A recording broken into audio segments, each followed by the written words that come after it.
been playing better as a team. People have been 10 asking, seconds remaining. are Alliance back, LD? Let me tell you, Alliance are back, baby! They're back, 5 LD! seconds You are the remaining. most disgusting turncoat I have ever seen in my life. Hey, I was just casters cursing them all throughout the tournament, helping them on their way. No, Alliance are just, this is a team who's won over the hearts of Dota 2 Prepare fans all for around the battle. world.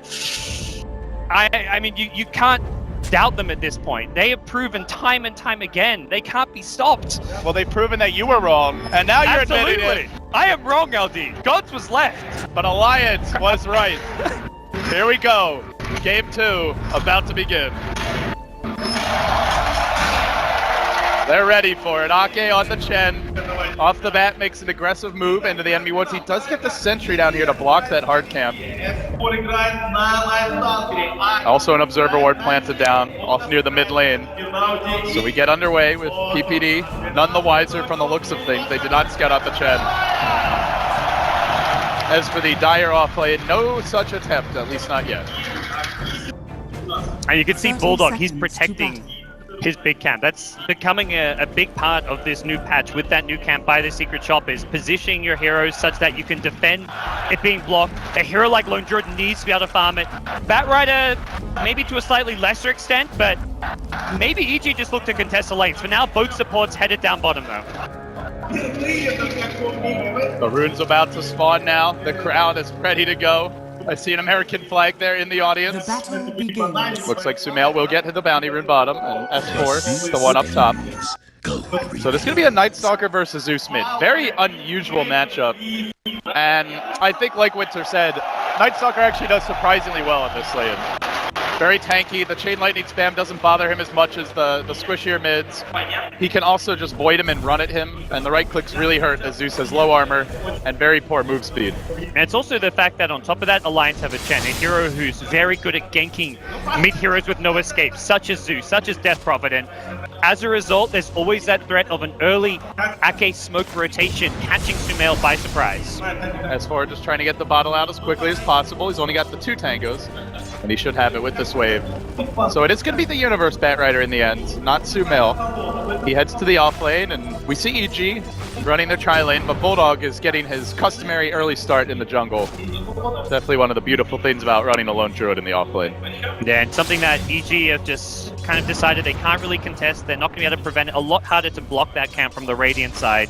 You have to go so deep to the other side of the map. And S4, Bottle already picked up. He'll be just fine despite all the early harass coming his way. Yeah, he's already got 5 stick charges as well. He's just keeping the courier there. He'll Bottle Crow once and then try and secure himself probably a 2-minute rune. Even if he doesn't get a 2-minute rune, he'll just keep on Bottle Crowing throughout the early game. Yeah, so mid seems like it'll be mostly a wash early on here. As for the cores, we are going to see Juggernaut getting essentially free farm now in the offlane with Batrider retreating out of the lane back into his own jungle. Yeah, he's effectively quad laning. He is actually at the pull camp with the Witch Doctor. Needs to get level 2 before he can really go farm any kind of stacks. Has the 1 point in Firefly, needs the Napalm on top of this, and for now Fear is just kind of helping him out. He's pinging, he's saying, let's get this raid, deny the range creep, then let's kill it. Just good kind of creep equilibrium control coming out from EG. Ah, Fear stealing his last hits. Yeah, like you said, the flying mostly about courier the levels funds. here. They make sure the camp ready spawns that way. Both teams will be going kind of greedy in the laning stage, but as far as greedy goes, it's Alliance who have the offlaner who loves to farm and he gets more with farm. And they have the Chen. And if you leave Ake alone, and he doesn't feel a need to gank, he can get a lot. And you look at Alliance heroes just in the minimap, there are 5 heroes scattered around the map, no one really protecting anyone, just everyone kind of getting their own farm in different locations. EG have 3 heroes come together in the tri lane, the Batrider nearby jungling as well. So very much like just from sheer positioning, Alliance are getting advantage, getting more farm, more experience out of the lane. Yeah, you can see they've got 4 heroes who are decent in terms of CS here. Even the Venge getting some, and meanwhile, EG with 3 heroes with a collective 7 CS. And it's always that scary threat of the Chen ganks I mentioned earlier. They could be coming anytime, and that's something EG are going to be wary of. They're already sending the Witch Doctor towards the mid lane, expecting that kind of a rotation to be happening soon. With Courier heading top, I wonder if that's going to be delivering something such as a smoke to the Chen to try and make such a move.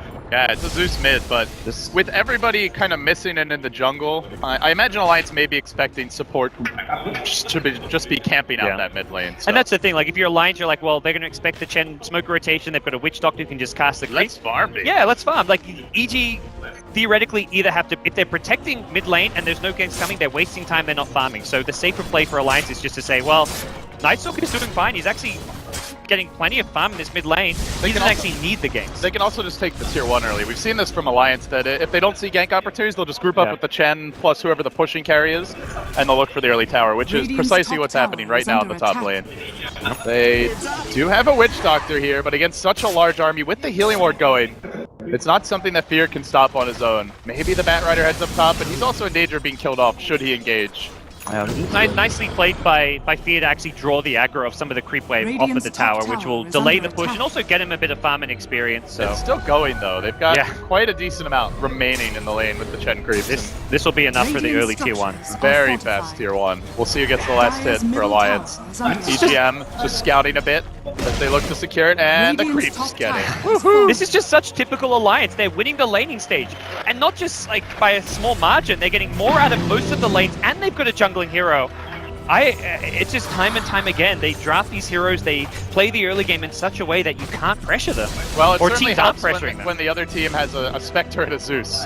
These are not the lane dominators. Yes. For sure. EG, everything comes together when they hit that Bat Rider Blink Dagger. They want Bulldog. They are going to connect with the Gale. This might be a big kill for Arteezy. Bulldog trapped out. Even the ward's coming through. Sumail says, that's mine. Pops the ult, gets the experience, and first blood is claimed. I love that. Whew. Brutal. They should do it for every event, whether it's like an ultra kill or... I hope there's a rampage. I hope we get a rampage at some point. I was mentioning this to Winter yesterday during our cast, that it's actually more intense than when a team actually wins a match. The first blood animation and noise is more just... Typically, by the time the GG's called, like, you kind of know it's already over. It doesn't happen in, like, one sudden moment. So... Well, if this series goes at all like the way the group stage match did, maybe it comes down to an epic face race. So, not sure EG quite have the horses for that against the Lone Druid, but a man can dream. I mean, as far as EG, what they're looking to do, it's not winning the laning stage. So they've accepted the fact Alliance will get a bit more early on. They can be greedy with the Chen. They are going to look for a kill here. Nice cards coming out from the Witch Doctor, the bolt follow-up, and S4 face booting away with the wand. The stick. He'll survive, and importantly, the Zeus ultimate was on cooldown. Otherwise, that would have been a kill. But that was something S4 was also wary of and managed to play around. Well, still, they're getting a lot of help here for Sumail. Off to a way better start than last game, but Chen creeps are moving in. They want to contest this rune, and it is currently nighttime.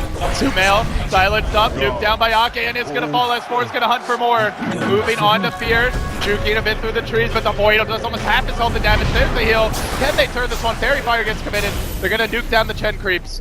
Alliance will end their pursuit, but only for a moment. They re-engage. Fear taking another Void. Casp bouncing out. They just can't seem to wrangle the Vampire. S4 able to back away. So much space created for him. And that Zeus kill, very big for Alliance, slows down one of the big tempo controls for EG and one of the kind of the key cores for them. Something he just completely got caught by surprise. I think for Sumail, he's like, oh, I can get this rune because Nightstalker, we almost killed him. Surely he's back to Fountain, but he had the 10 one charges, I want to say, as well as a salve. So the fact he still had a salve allowed him to back off. It was even more than that because he's got the upgraded magic wand, meant he was full HP. He contests the rune, and Sumail's just something like, wait, how are you full HP? How are you actually able to come here and contest this? So really heads up play from Alliance, knowing that they were still in a position to try and contest it. And Aether Lens Nightstalker coming up, is that? Could just be a casual cloak as well. Rush into like a hood slash pipe. Early magic resistance against Zeus, even the casual cloak, always amazing. I mean, honestly, having a longer range Void or Silence doesn't sound too bad. But it could be a casual one. We'll wait and see. I mean, for me, the story of the game is not only did the lanes go well early, but now Alliance have just created so much space for the side lanes, and on the back of that, Bulldog's Lone Druid is catching a bottom. They're just leaving a Spectre there currently, and up in the top lane. It's been absolute free farm for Loda, who's 8 CS up on the enemy Spectre, who had a full tri-lane the entire game until recently. I don't think EG have to particularly worry. They won't be pleased with the early game, but their lineup's timing is Bat Rider, Blink Dagger, you find a Blink Lasso, you've got Haunt, you've got Thunder God's Wrath. These ultis, when combined with the Bat Rider's pickoff potential, is kind of like the bread and butter of EG's strategy right now. That's really at the heart of what they're trying to do. Find pickoffs with Bat, then transition into the late game with a farm Zeus, with, more importantly, a farm Spectre. There's almost no doubt in my mind this will be a fighting Spectre build. We'll see the Urn, the drums, possibly even something like a Manta style. He's already got the phase and the Urn, probably something like a drums to follow. Yeah, Bracer recipe. Oh, so it's a Bracer recipe for Loda as well. He's going for the fighting irons, and I think he knows that what Arteezy is going to do is try and fight, so he's trying trying to match it with his own rotations, with his own involvement in this game. Arteezy last game was playing a very squishy carry in the Luna. This time around, looks like he will be tanking up. Spectre can take a lot more chances in fights and live to tell the tale, so I think he's got a better shot at not chain feeding this time around. Luna is just not the play from behind Zero. Universe back to the jungle. He's closing in on the Blink Dagger now, up to 1700 gold, roughly, and could have like around a 10 to 11 minute Blink Dagger, it would seem at this rate, but already Bulldog with the 9-minute Midas in the off lane when he got tri-laned. It just shows you the importance of warding off that hard camp. I mean, typical Alliance game. Bulldog's like middle of the pack in terms of net worth at 10 minutes in, then 20 minutes in. He's one of the most farmed heroes in the game. The siege begins. Arteezy slowly working on the tower, but Ake is storming down the river, looking for the backstab. They've got the TP coming from the Night Stalker. Darkness is available. Arteezy on the run. This will be a big kill. The first Void is going to connect. Beard's here with the cast. He's going to let it fly. Bounces to the bear. Pretty much perfect bounces. But Arteezy still being chased out. Is going to use the talent to try and juke through the trees. Well played, Fear. Able to get his buddy out safely. Very well done.